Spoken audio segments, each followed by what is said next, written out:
Japan is home to more centenarians, people who live past 100, than almost anywhere else on Earth.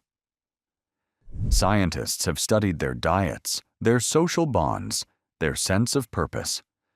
But one thing that rarely gets talked about is how they move. Not exercise in the Western sense, not gym memberships or fitness classes, just 6 specific movements woven into the fabric of every single day. Today, we're going to go through all 6. Where they come from, what they do to your body, and how you can start doing them today. The first movement is called Ashifumi, which translates simply as foot stomping. Stand tall with feet hip-width apart. Lift one foot and bring it down firmly. Heel first, then full foot flat. Then alternate. Slow, deliberate, grounded. Not shuffling, not marching quickly. A purposeful stomp. Japanese elders do this every morning, often as the very first thing before anything else. And the reason is physiological. While you sleep, circulation in your lower legs slows significantly. Blood and lymphatic fluid pool in the ankles and feet. Ashifumi forces that fluid to move. The muscle contractions in the calves act as a secondary pump, squeezing blood back up through the veins toward the heart.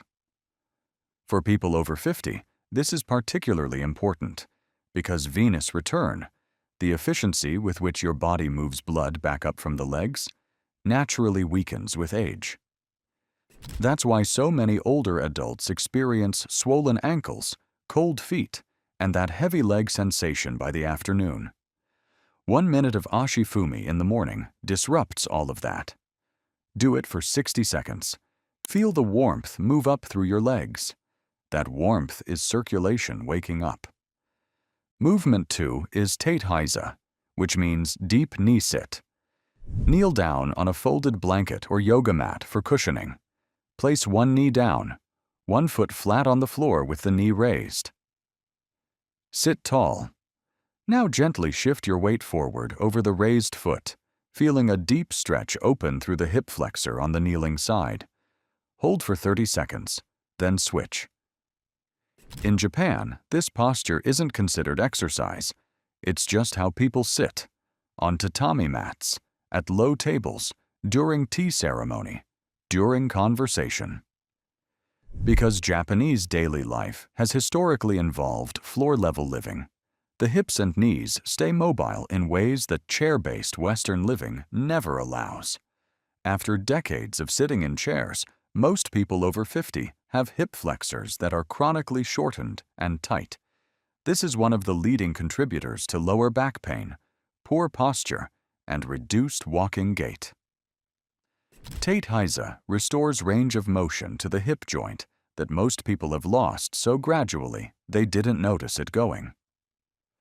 Take your time getting down. Use support if needed.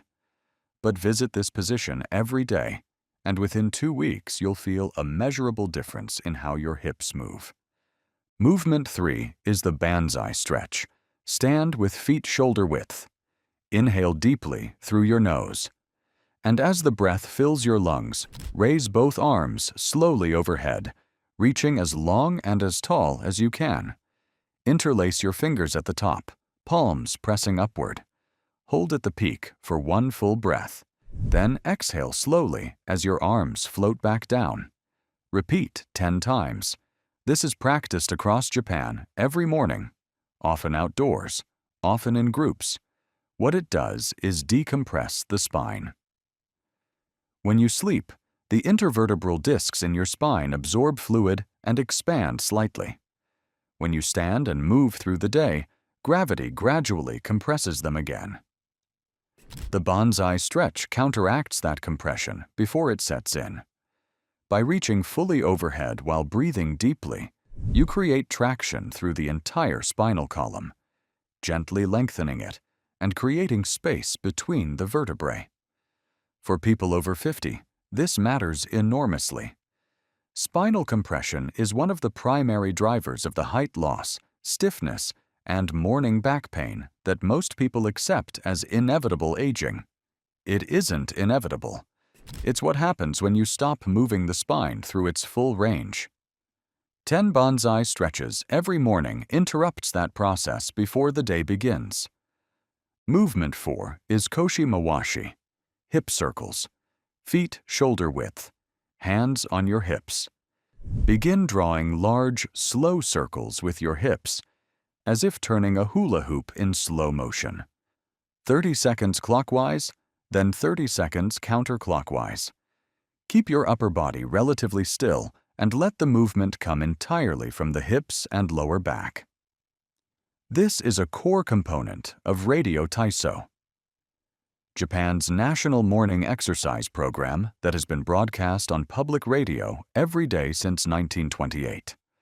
Millions of Japanese people, in schoolyards, in parks, outside factories, in retirement communities, do it together every morning. Koshi Mawashi specifically targets the hip joints by moving them through full circular rotation, which stimulates the production of synovial fluid, the natural lubricant that keeps joints moving smoothly and painlessly. As we age, sedentary habits reduce synovial fluid production, leading to joint stiffness and the grinding sensation many people over 50 notice in their hips. This movement directly addresses that. It also loosens the quadratus lumborum, the deep lower back muscle that is almost always involved in chronic lower back tightness, and activates the deep core stabilizers that protect the lumbar spine. 1 minute of hip circles a day can reduce lower back stiffness more effectively than most stretches. Movement 5 is kata tataki, shoulder tap walking. Walk slowly in place or along a short path if space allows. As you walk, bring one hand up and gently tap the opposite shoulder. Right hand to left shoulder, then left hand to right shoulder, in rhythm with your steps. Let your arms swing naturally across your body. This movement does several things simultaneously. The cross-body arm movement coordinates the left and right hemispheres of the brain, the same principle behind many cognitive rehabilitation exercises. The gentle self-percussion on the shoulders stimulates blood flow to the trapezius and deltoid muscles, which carry an enormous amount of tension in people who spend time at desks, on phones, or in any posture where the head is forward and the shoulders are raised. Most people over 50 carry chronic tension in the neck and upper traps that they've simply learned to live with. Kata tataki disrupts that. What also matters here is the mindset behind it. In Japanese elder communities, this kind of movement is done while walking to the market, talking with neighbors, or simply moving through the day. It's not a workout, it's a practice. And that distinction is exactly why it's sustainable across a lifetime. The final movement is shiko, the sumo stomp squat. Stand wide, toes turned out at 45 degrees. Lower into a wide squat, as deep as is comfortable. Now slowly shift your weight to the right, lifting your left foot off the ground, and stomp it deliberately back down. Then shift your weight left, lift the right foot, and stomp. That's 1 rep. Do 10, slow and controlled. Shiko is the foundational training movement of sumo wrestlers, and it has been practiced in Japan for over 1,000 years. But it's not just for athletes. Elderly practitioners of traditional Japanese arts, from martial arts to no theater to Shinto ritual, perform shiko as a daily practice well into their 80s and 90s. And the reason is that it trains the muscles most responsible for functional independence, the glutes, the inner thighs, the hip abductors, and the deep hip stabilizers. These are the muscles that keep your pelvis level when you walk, that prevent your knees from caving inward, and that give you the lateral stability to catch yourself before a fall.